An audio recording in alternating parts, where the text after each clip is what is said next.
ang ulam namin bukas ng tanghali.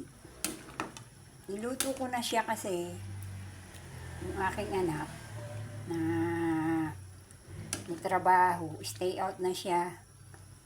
Niluto ko na siya ngayon para bukas hindi ako magigising ng madaling araw. Bahala na lang siya. Bahala siya, kumuha na lang. Ayos ng baon niya. Yan. Sinigang na buto-buto na may laman. Hindi siya puro buto. May laman yan. Ayan. Oh. Tapos, with sari-sari gulay at saka may sili labuyo. Dalawa yan.